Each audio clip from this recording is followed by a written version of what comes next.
Hello everyone, आज मैं आपको दिल्ली नोएडा में जो एडमिशन काउंसलर का स्कैम चल रहा है उसके बारे में आपको बताऊंगी। ये चीज़ नोएडा साइड ज़्यादा चल रही है। उससे पहले मैं आपको बताऊंगी कि मेरा नाम चारूजन है एंड मैं असिस्टेंट प्रोफेसर हूँ आईपी यूनिवर्सिटी में।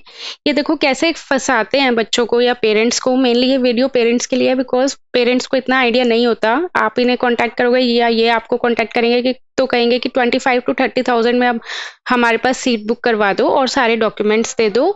उसके बाद ये कहेंगे कि प्रोसीजर सारा स्टार्ट हो चुका है एडमिशन का, और फिर वो लास्ट में कहेंगे कि around 3 to 5 lakh rupees donation दे दो। ठीक है, और लास्ट में ये क्या होगा, या तो एडमिशन नहीं होगा या फिर ये कहेंगे कि अरे सीएससी नहीं मिल पा रही, सीएससी की सारी सीट्स फुल हो चुकी हैं, आपको मैं दूसरी ब्रांच दिला दूंगा। फॉर एग्जाम्पल के लिए मैं बताती हूँ, एक कॉलेज है आईपी यूनिवर्सिटी का, उसमें आईओटी ब्रांच और वीएलएसआई ब्रांच नई खुली है, न्यू खुली है। तो उसमें ज्यादातर बच्चे एडमिशन नहीं लेते, तो ये कह देते हैं कि हाँ हमने उस कॉलेज में तुम्हें दिला देते हैं। मैं कॉलेज का नाम नहीं ले सकती यहाँ पे, बट तुम खुद से देख लेना कि आईओटी ब्रांच और वीएलएसआई ब्रांच में ये कहेंगे कि हाँ हम यहाँ पे दिला देते हैं, और कॉलेज देखो कॉलेज कितना अच्छा है, बाद में ग्रोथ हो जाएगी, बाद में तुम्हारी ब्रांच चेंज हो जाएगी। बट ऐसा कुछ नहीं होता, ब्रांच ऐसे हर किसी की चेंज नहीं होती। उसके बाद देखो, उसके बाद मैं तुम्हें बता रही हूँ कि मैनेजमेंट कोटा का क्या प्रोसीजर है। आईपीयू का मैनेजमेंट कोटा बेसिकली बोर्ड के परसेंटेज के बेसिस पे चलता है, ना कि जेई के परसेंटेज पे।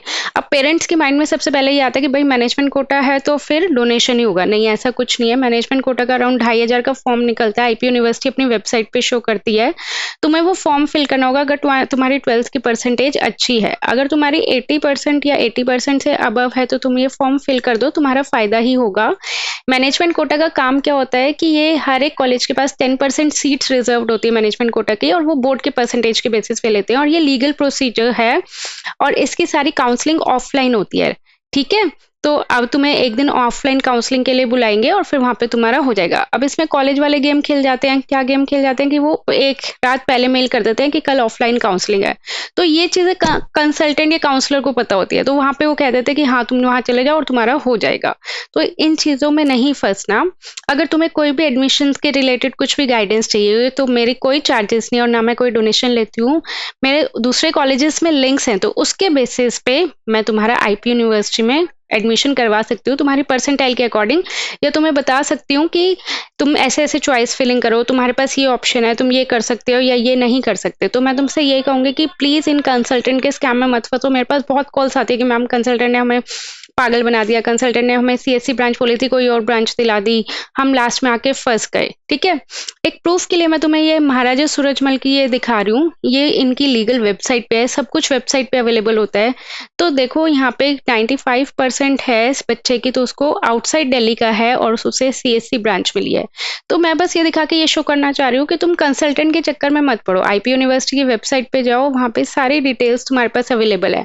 अगर तुम खुद सोचो, कॉलेज वालों को सारी डिटेल्स यहाँ पे वेबसाइट पे मेंशन करनी पड़ेगी, और 95 94 वाला बच्चा ले रहे हैं वो एडमिशन के लिए, तो बीच में वो 60 70 वाला बच्चा कैसे घुसा सकते हैं? तुम खुद सोच के देखो।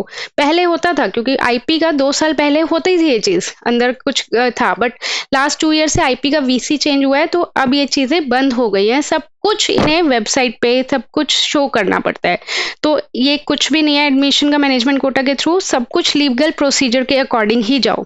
और कोई भी गाइडेंस चाहिए तो मुझे इस नंबर पे कॉल कर सकते हो। Thank you.